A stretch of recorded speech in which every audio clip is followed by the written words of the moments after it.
to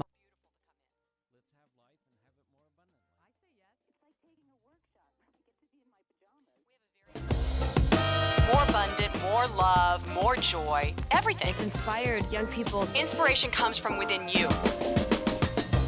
When you clear out the garbage that's in your mind, you then create space for something better, more beautiful to come in.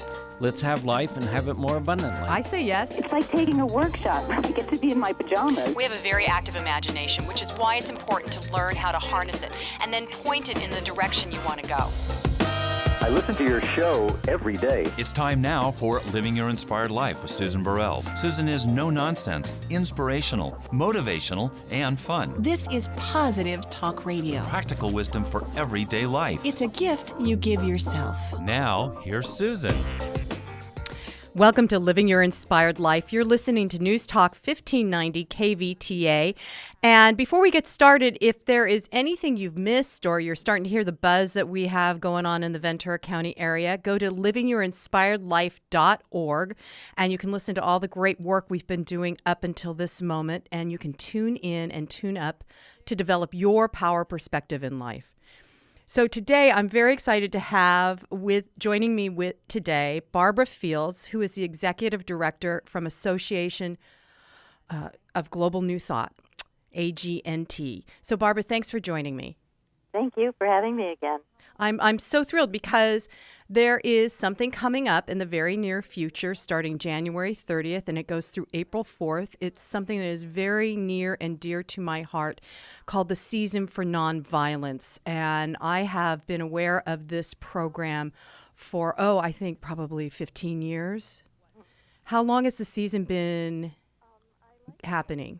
Well, you're a real veteran because we're actually going into our 18th year right now, so you've been with us almost the whole time. Yeah. So Barbara, if you would explain to people how it came about, and then we'll delve more deeply into what it's about. I like to tell this story because Dr. Arun Gandhi, who's the grandson of Mahatma Gandhi, was a friend and colleague that I met for the first time at the Parliament of the World's Religions in 1993.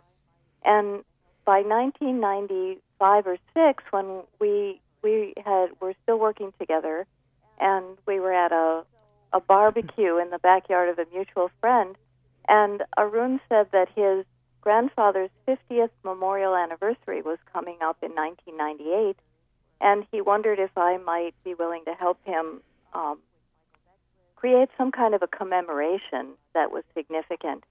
And so I was just at that time being introduced to the Association for Global New Thought. That didn't really exist yet, except that the ministers were thinking about forming such a group with Michael Beckwith and Mary Morrissey and Howard Caesar, Roger Keel, and some of the other great voices in the New Thought movement. So as Arun and I looked further into the idea of the Gandhi Memorial Anniversary, we realized that Dr. King's 30th memorial was that same year, and that the 64-day period between the January 30th and April 4th anniversaries was the early spring season, a very generative season. And when I was first meeting with what is now AGNT, and we talked about all the possible things we could do, one of the things I said was, why don't you make the Gandhi King Season for Nonviolence your flagship project? And if you do, then I would be happy to become your executive director. and that was exactly the direction they were headed in, because they wanted to be about spiritually motivated social activism. And I love that part because being a spiritual person myself, there are times when I recognize that there is non-action to be taken. And then there's times when I know that there is action to be taken. And to say that it's spiritual activism, I think it feels, in my experience, more open-hearted, more kind and compassionate, as opposed to just being an activist. That's a very important distinction.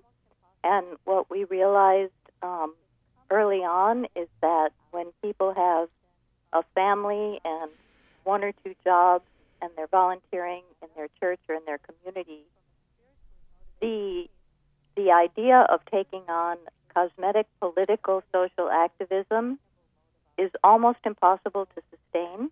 Yeah. But if it's coming from the inside out rather than from the outside of the society into the person as a new agenda, when it's coming from a spiritually motivated place, then the person is guided into a sustainable mode of operation. They know when to act, when not to act, when to act with others, when to act alone, and they can sustain it just like Gandhi and King were coming from a spiritually motivated place, or otherwise what they had achieved would never have been possible. It's just a completely different creature. And I appreciate that you are explaining that, Barbara, because it's certainly the changes that those two men did or activated has certainly made a difference globally, not just in their particular individual countries. Mm-hmm. And that, to me, is kind of where we're at right now with things that are happening in the world. There's a lot of drama and conflict and terrorism and fear, and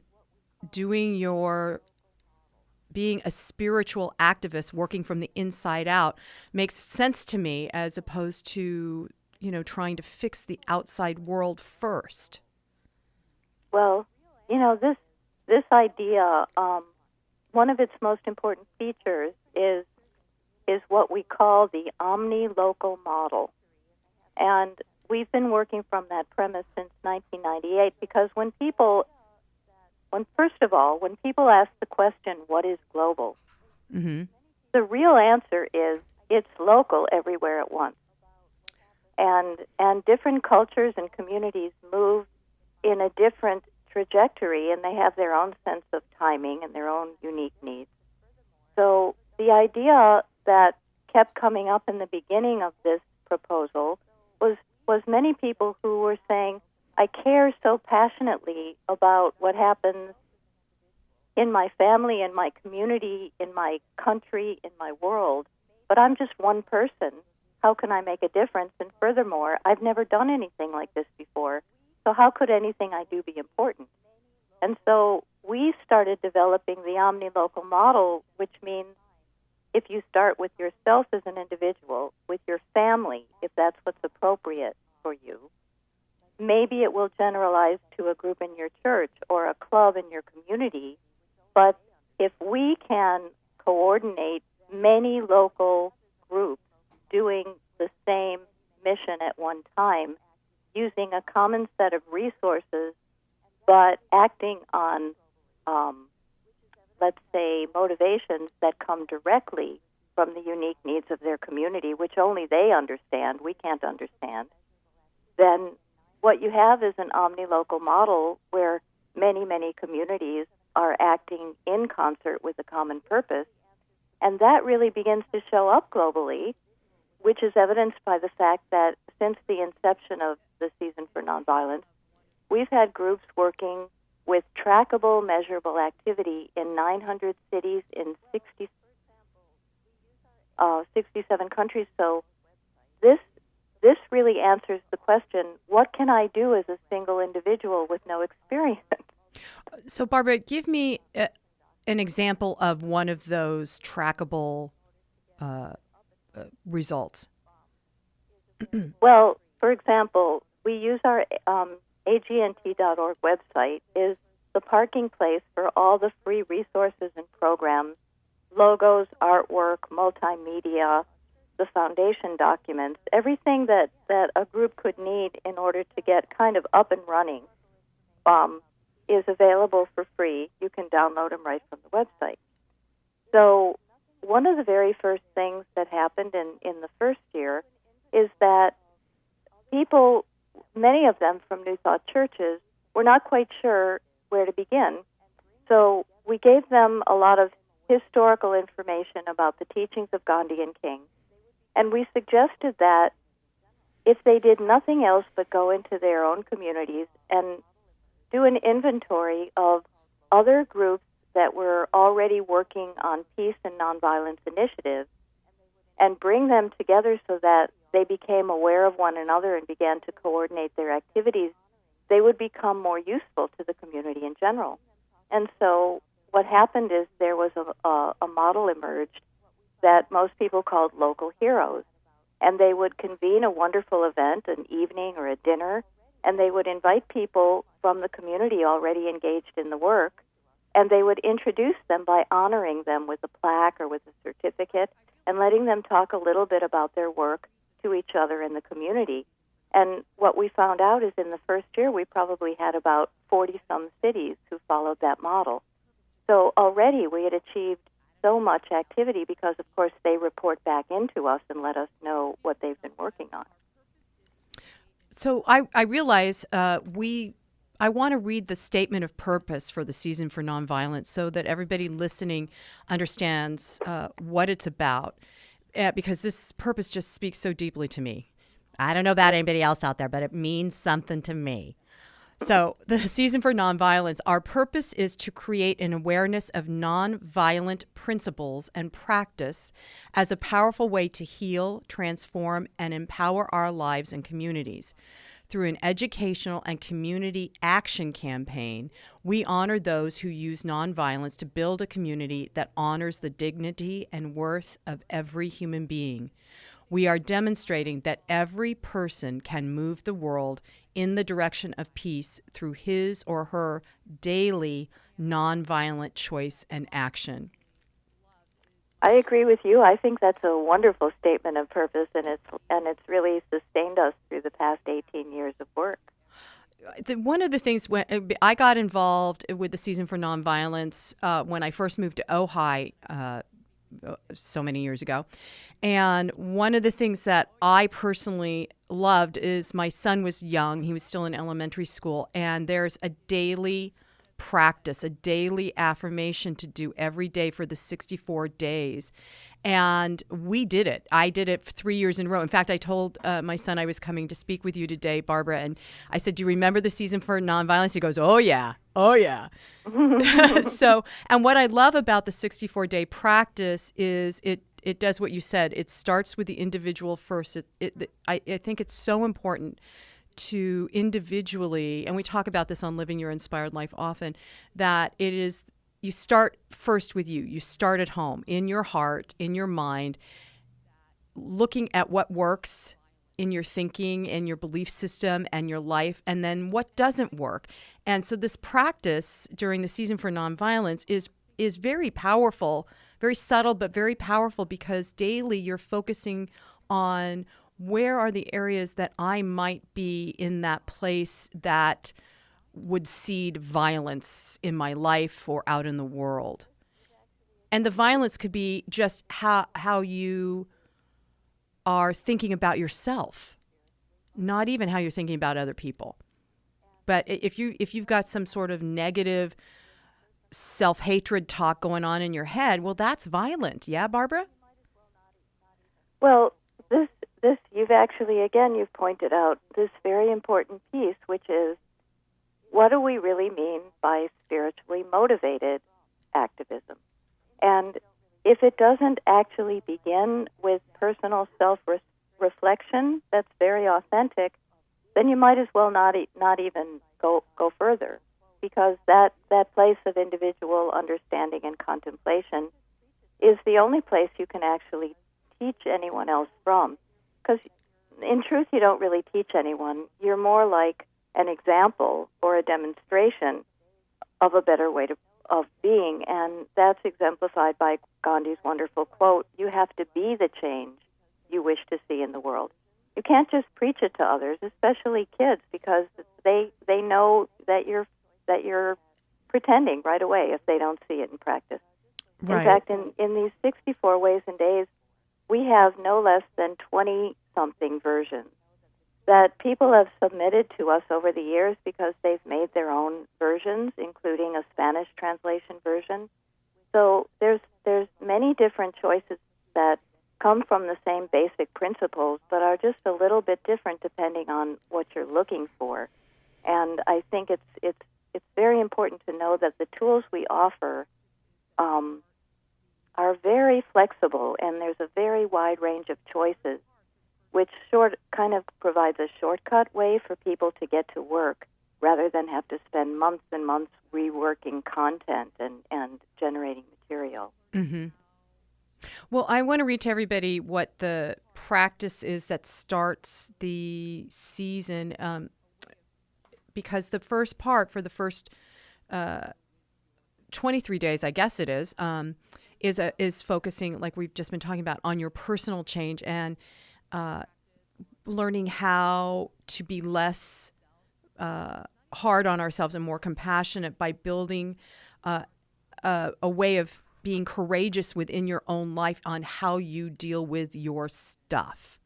And for those of you out there that, don't have any kind of contemplative practice or a meditative practice, sitting down with yourself, it's not even giving yourself a good talking to. It's just like opening up your mind and your heart to see where you have been holding yourself back because of self-judgment or low self-esteem or not even respecting your heart, your mind, your body. And that right there gives the foundation for the rest of the practice and actually the rest of your life, where you can then, like you're saying, Barbara, model it in your family of origin or in your friendships, and even in your workplace, to begin to model that place of compassion, of deep compassion and respect and love for not only yourself, but for your fellow man. Yeah, well, we developed what we call the Peace Mandala, the Living Peace Mandala for Season for Nonviolence. And it's actually a mandala that has the 64 words that circle around it, starting with day one, which is the quality of acceptance. When you start with the quality of acceptance, there's a quotation, an affirmation, and a practice. And if you go through all 64 days of this practice on the mandala, it's really a very deep meditative piece of work. I guarantee you that there isn't an individual that could do that exercise, even if it took them 5 minutes a day, that wouldn't come out the other end really transformed. Absolutely. I want to read what acceptance is, since you brought it up, Barbara, for the personal transformation. This is what I have on my paperwork. There's a quote from Louise Hay. It says, "Resentment, fear, criticism, and guilt cause more problems than anything else." And then the affirmation is, or the encouragement is, to choose not to judge yourself. See yourself as unique, loving, capable, and bright. Accept yourself as you are. That's a big one for people. Well, I have to say that all 64 of these are pretty big ones for people.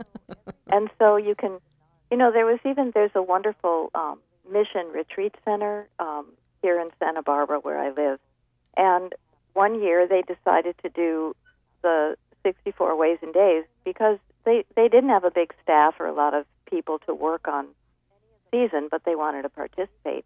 So every day, one of the nuns would print out the daily quotation, affirmation, and practice, which was kind of a nice-looking little 8.5 by 11 flyer. Anybody could print it out of their computer. And early in the morning, she would tape it to the door of the dining room. So any of the monks or the priests or the nuns or the retreatants who came in to get their breakfast, the first thing they saw that day was the daily practice. And she said that it was one of the most successful programs they ever led there, and it didn't take any effort at all to make it happen. It's so simple. I love it because of the simplicity. And what I did the first time we did the season in my household, and this is for parents out there, what I did is I wrote the quality that was to be practiced, whether it was acceptance or faith or dreaming or gratitude. I would write that on a Post-it for my son. Today we're going to practice gratitude. And then I would make an affirmation, simple enough for a third or fourth grader to think about, so that when he opened his lunch, there was the affirmation and the idea just kind of resonating, just real simple, really easy, which is why he remembers it now that he's in his 20s. Yeah. Well, bless you for being that kind of a mother. I mean, honestly, if no matter what time of the year it was, if if parents could know that such a little action could make such a big difference, because you know that kid's going to be talking to other kids about it, and when they come up against the challenges of conflict in their own peer group, that's the kid that's going to know that there's an alternative to violence, and this is incredibly important.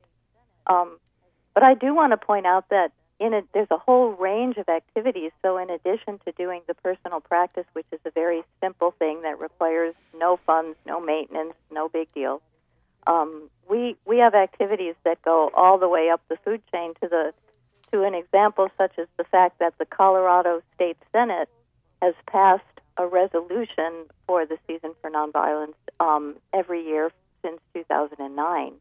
Oh, which that's is, wonderful. You know, a policy-making resolution that is distributed to decision makers all over the state.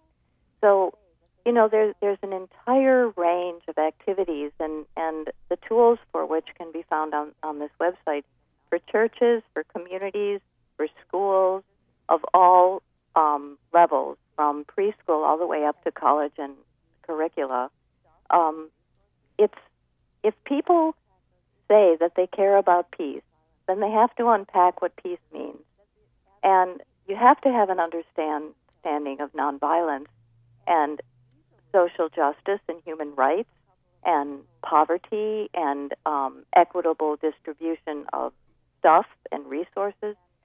You need to unpack those issues, and the Season for Nonviolence gives so many resources that the average person can use to teach themselves what these things are, and easily get together with a couple of other co-leaders in their neighborhood or in their church or wherever in their workplace.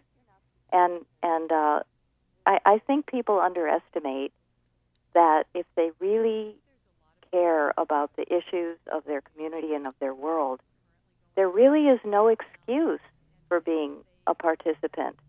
You have to be a player in your own movie, and unless you're not sincere in your desire, there's really no reason to not participate.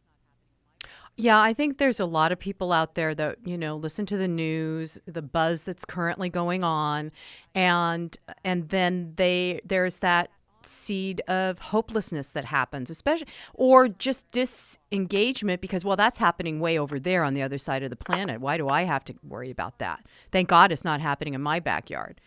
But the truth is, and what we're talking about here with Barbara Fields, is the idea that that omni-local thing that you were talking about, Barbara, because it does start wherever you are. You start right where you are. And if what your heart is calling you to is to see a world that is peaceful, that where everyone does respect each other and human rights and cares for each other, then it's very important to not allow the circumstances that we see on the news or we can feel in our community to dissuade us from that deeper truth that peace is already inherent within each of us. It already exists within each of us. And we just have to activate it and access it by putting our attention on it. It's not, like you said earlier, Barbara, it is from an inside out kind of job. I can give you a perfect example. One of the most successful projects that many cities have now undertaken is an interfaith walk in their community for those who are part of the family of Abraham, which are Christian Jews and Muslims. And we know what's going on in the Middle East is complex, in many ways terrifying. Our news really does a good job of terrifying us further because they make their money by perpetuating the most sensational, negative, and fear-mongering news that they can put on our television or in our headlines, right? Right. So when we actually started taking the opposite direction and saying, look, everyone has members of these three religious families that share a common patriarch, Abraham, everyone has those three religions living in their community, or at least most everyone in the United States. And so we designed a program whereby people could learn about one another's religions, get together for dinners, start to meet the actual people, many of whom were being challenged by pressures and even hate crimes that were being perpetuated against them in the local community, which immediately means, yes, it's in our backyard. It could be your neighbor. It's not just over there. And then we set up the wherewithal for communities to do walks in their community from a church to a synagogue to a mosque, including people, and those people were so inspired by themselves. I can't even begin to tell you how it completely opened that vista, and the community was transformed. But it was just by getting to know the truth about the human beings who are doing it well, and not the few who are aberrant or pathological and making it horrible for everyone. I could feel that when you were describing that, Barbara. I got chills. That is so awesome, and it is about learning what the real truth is with a capital T, not the truth that is being sold to us. So I'm talking to Barbara Fields, the executive director of the Association for Global New Thought. You're listening to Living Your Inspired Life. We're going to take a short break and we'll be right back. Hi, this is Susan Burrell from Living Your Inspired Life. I always find it easier and more fun to expand my life by being connected to open-hearted, like-minded people committed to being on the same path I am. If you feel the same way, I suggest you visit a Center for Spiritual Living. There are wonderful communities in Ventura, Ojai, Santa Barbara, Oxnard, Pleasant Valley, Camarillo, and Westlake Village. You'll find terrific people, great information, and more tools to help you live the life you were born to live. So go to csl.org to find a center near you. That's csl.org for a center near you. Fields, the director of the Association for Global New Thought. And the reason why we're having the conversation today is because there is this awesome opportunity to practice nonviolence within your life and within your community. And it's called the Season for Nonviolence. It runs from January 30th to April 4th. And Barbara, I want to talk a bit about the different principles that Gandhi and Martin Luther King practiced in their lives, because I think it really, at least for me, it gave me a better understanding of what nonviolence would mean to me. Very important, yeah. So I'm just going to read some of these principles from the Gandhi King idea, which says, nonviolence means to honor the inherent worth of every human being. Now, I love this right here, Barbara. I got to just stop right there, because that's, I think that is so necessary in our lives. And that's what we were talking about at the first half of the show, of how, when you gave the example of the community that got together with all the three different faiths, the Christians, the Muslims, and the Jews, and began to see that they were all connected. And the honoring of the worth of a human being is huge, and there's places in the world that don't necessarily do that. The next one says nonviolence means believing that our lives are linked together, that what we do impacts the lives of everyone we encounter. And another one is nonviolence means dedicating ourselves to the fundamental rights of every human being, which includes justice, equity, and equality. And nonviolence is courageously choosing to practice compassion with our adversaries, which is huge, and it says we oppose injustice, not people. And nonviolence means recognizing love as the power of the human spirit to triumph over injustice, inequity, suffering, and that is the true hero's journey. These were all hooks for me years ago when I got involved with the Season for Nonviolence, because in my heart of hearts, that's what I always felt. And when I was a student of history for many years. So in studying world wars or the current stuff that's happening, it was very hard for me to understand why we couldn't honor each person, each human being on this planet, and respect them, as opposed to doing the whole us against them and you versus me. And this season for nonviolence can bring us into the place where it's we together as the one on planet Earth. That's what I love about it. Well, that's something that when I was first, reviewing King's principles of nonviolence, that gave rise to his amazing notion of the beloved community. I was always struck by, personally, this was very instructive to me, that he stated that nonviolence seeks to defeat injustice, not people, just as you were speaking about. So where we really get hooked and trapped, I think, at a personal, local, and a global level is that we so soon get into the sort of personal, emotional attack. Yeah. Because we can't separate our personal emotions, which are, in these situations, extremely problematic because their roots go so deep and we don't often even understand fully the motivation for our emotional responses. It's almost tribal. We don't really understand it. But if we realize that the problem we have is with the injustice, not with the person. We almost, in so many situations I've been in, most notably, I was program director for the Parliament of the World's Religions in Chicago for its centennial anniversary many years ago. And we had 8,000 people for 1 week at that event. Wow. And they represented all the world's religious traditions, every denomination and every tradition on the planet, at both the grassroots level and the leadership level. And though many of those religions were at war with each other or were burning down communities because of their religious differences. But in the elevators and around the lunch tables, they were sitting, in full garb, the ways of dress and the different ways of presenting themselves. They were talking about their families and they were talking about the weather.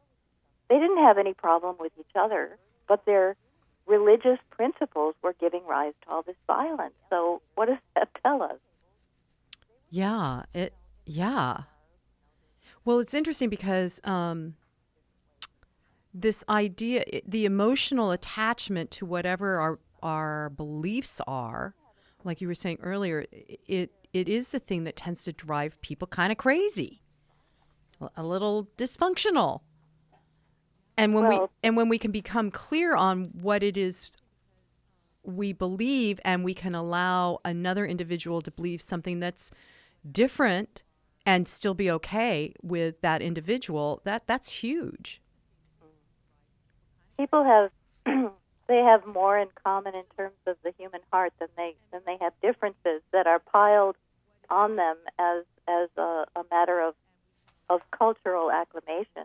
Mm-hmm. Because when we come out, we have no idea what is our religious orientation or our moral belief system. Those are things that have to be trained into us just as it was trained into our parents and our entire lineage.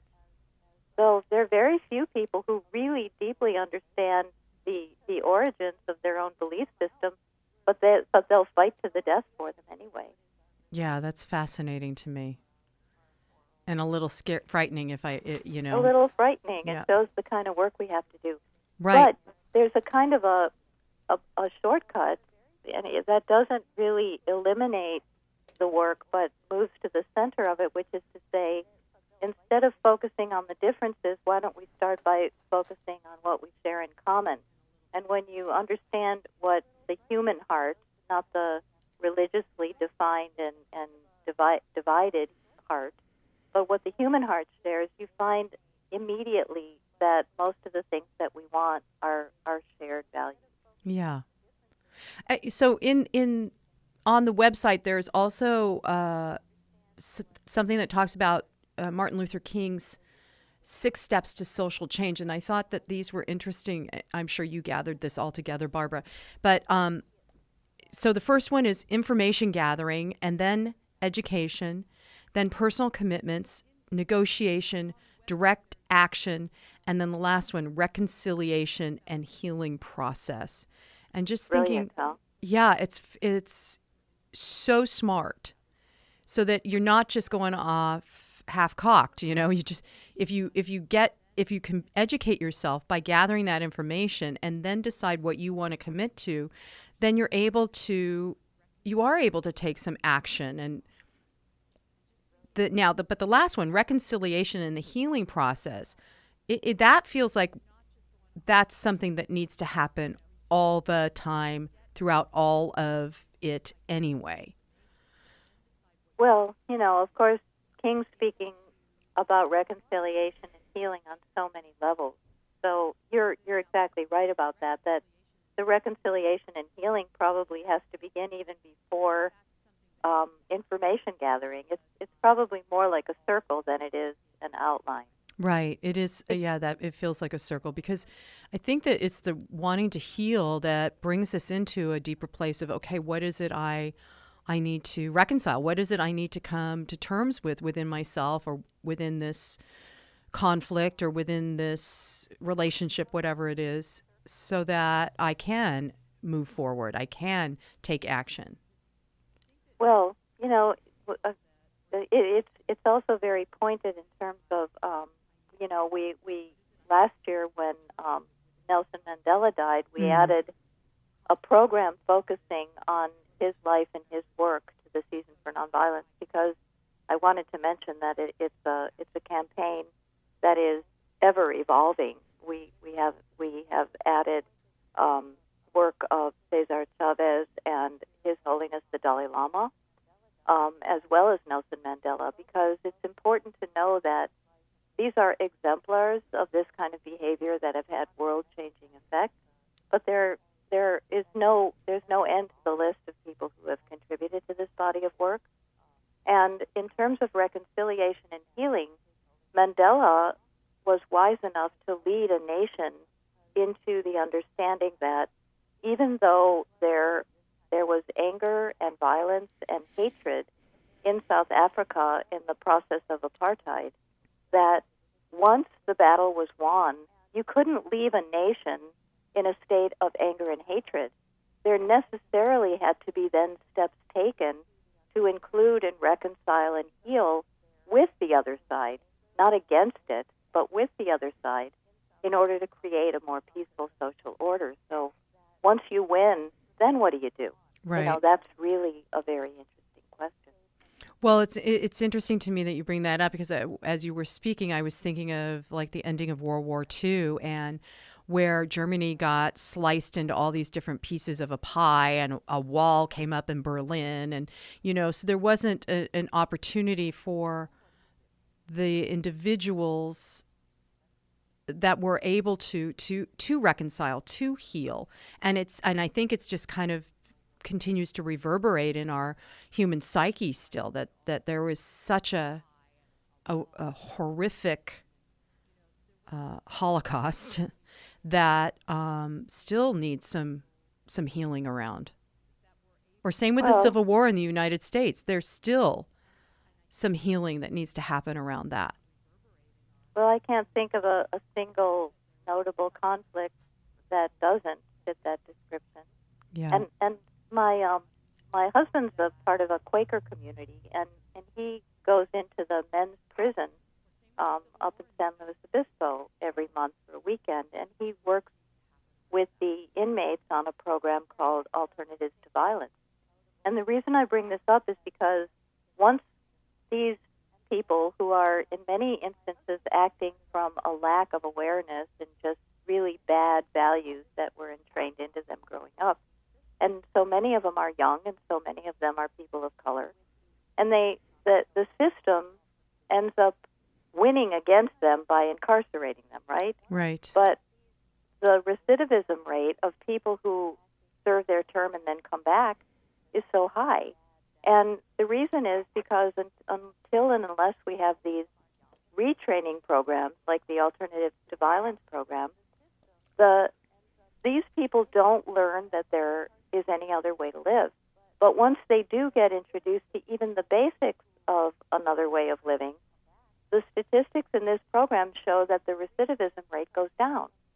So once the system wins and puts these people in jail, but doesn't do anything to actually rehabilitate their value system, it's just a way of perpetuating a for-profit system that makes a bunch of people money but doesn't really heal society. Right, right. And I'm grateful that you brought that up. That the work that your husband does is profound, because I agree that there are so many opportunities where, if we could just get into communities that have poorly modeled values or behaviors and really begin to model and teach alternative ideology, if you will, then there's hope for healing in a lot of these communities.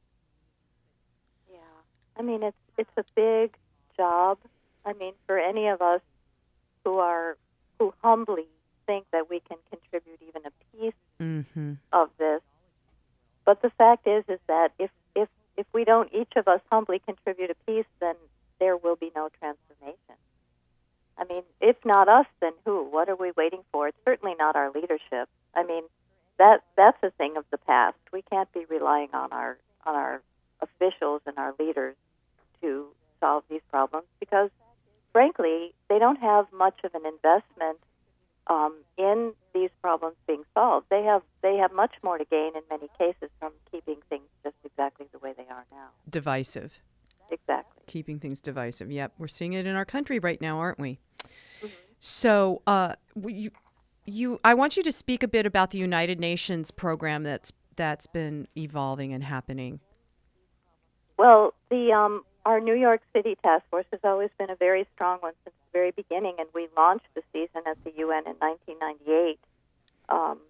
And we have up through last year, we had the students of the public school system in New York City co-sponsored with us a launch at the UN for Season for Nonviolence every year, which was very exciting for them and for us and for everyone, because UN is still exciting, even if, it's something that has its problems as well.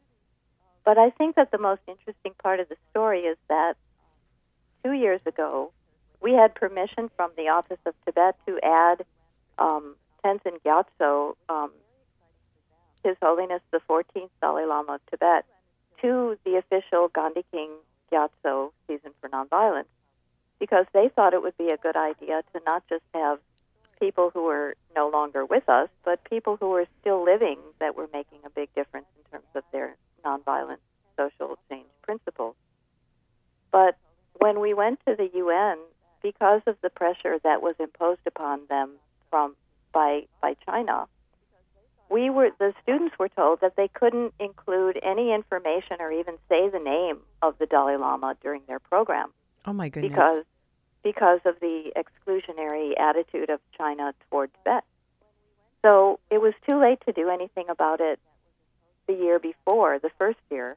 But the next year, the students opted, in protest, to move their program from the United Nations to the headquarters of the United Teachers Federation that had a 1,000-person auditorium on Broadway in New York City, and welcomed the students to do freely whatever they felt was right.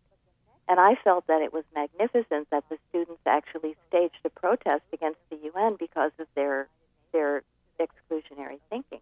So think about what these students had learned throughout the process. Right. I can feel that too. I can feel it in my body. That's fabulous. And it took it sounds like they were contemplating it for a year to see how, okay, what else can we do and how can we make this happen?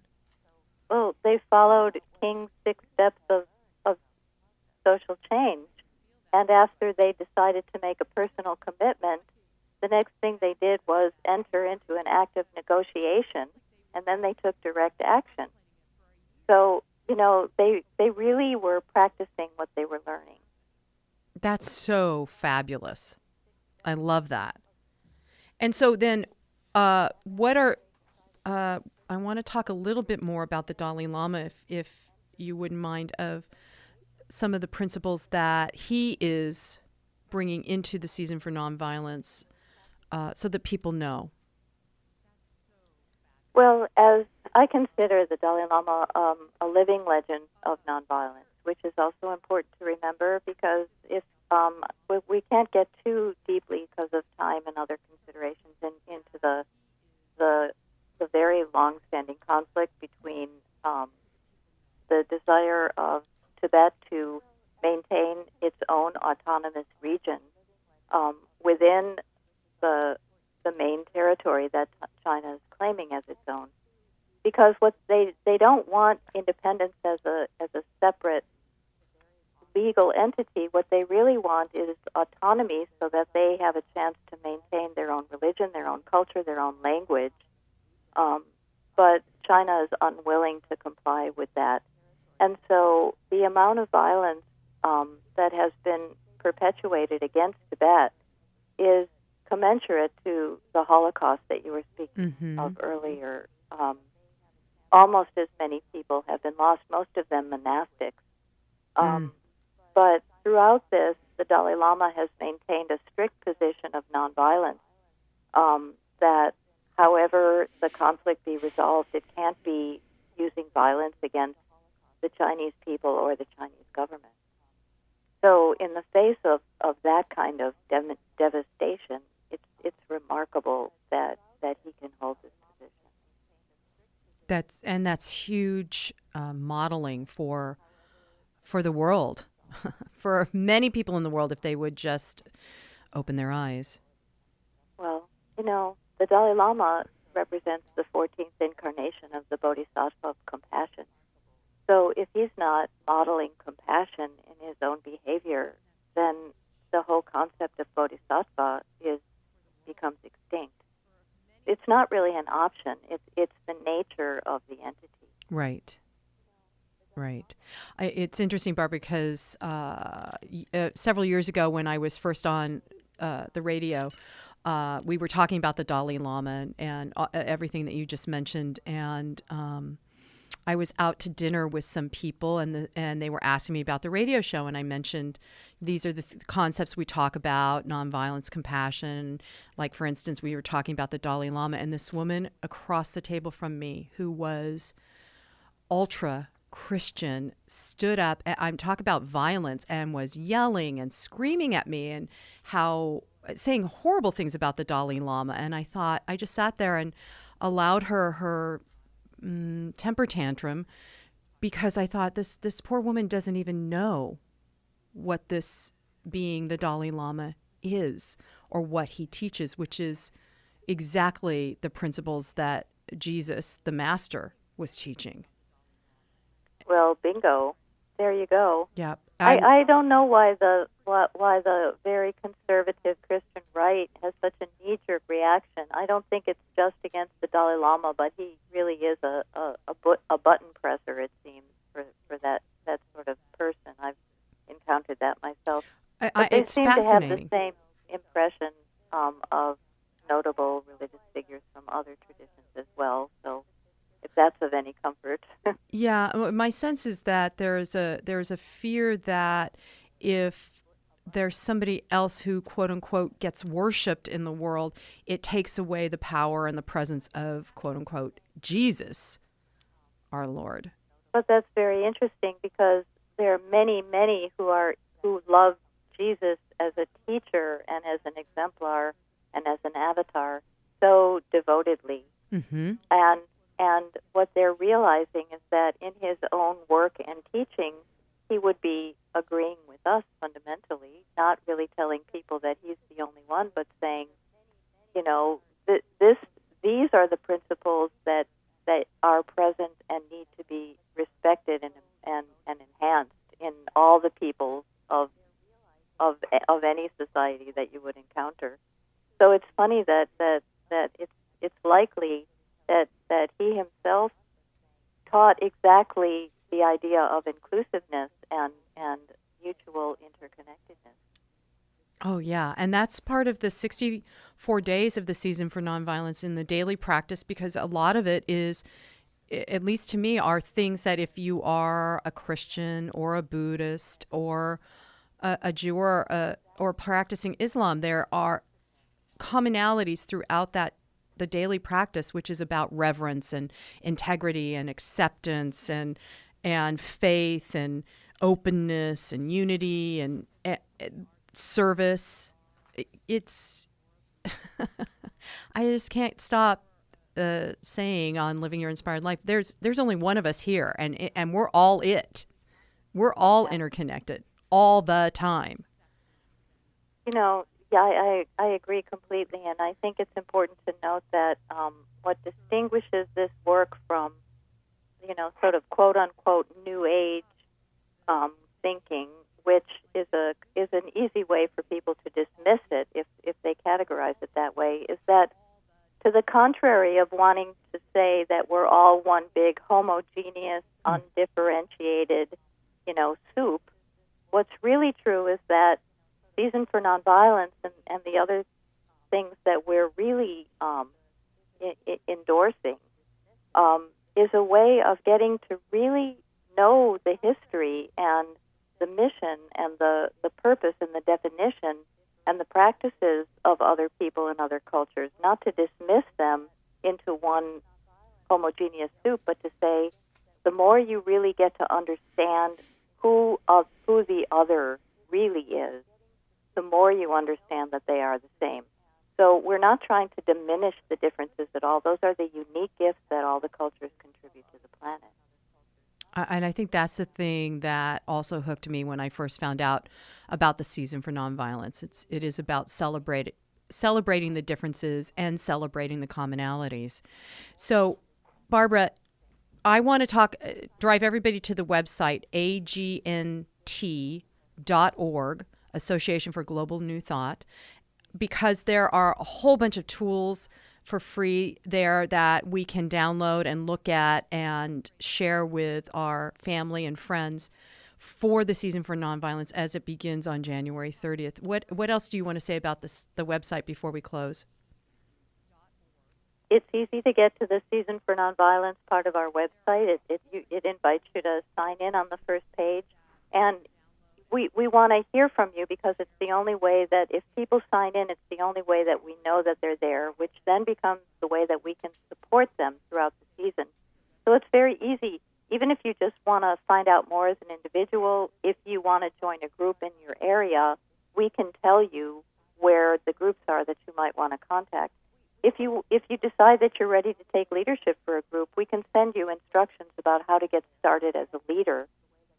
And you'll find the foundation documents, so that there's history reports and there's video overviews that you could use if you want to explain this to a little group in your living room or in your sanctuary. There's logos and artwork, things that you can use so that you don't have to invent things from right off the bat. And there's a ton of resources that you can actually draw upon when you get there. They're too numerous to mention. There's film screenings. There's, you just name it. You have fun when you get there, actually. Well, it is, and having done the season myself a few years, it's a plethora of resources, and it does make it easy, people, to bring this out into your community. And I love that what you just said, Barbara, that if I'm looking for a community that's practicing the Season for Nonviolence, you guys can tell me how to get there. Yeah, and sometimes there isn't one within a 50-mile radius or something, but then we can really work with you. We even have this year a volunteer who's come on as a personal mentor for new groups or new individuals, who will just have a phone consultation with you to help you think through what is and isn't possible. If you really want to contribute to the solution, and you come to the website and you just browse around, there's no way that you can leave there without something to do that you really feel good about. Yeah, even if it's just doing a daily practice, man. So Yeah, Barbara and- Fields, thank you so much for being with us on Living Your Inspired Life. The season for nonviolence again starts on January 30th. It runs through April 4th. Go to Association for Global New Thought's website, which is agnt.org, and find out more about it. I just invite each and every individual who's listening to this broadcast to take time to practice nonviolence in your life. And I'm just going to end with, and so it is, namaste.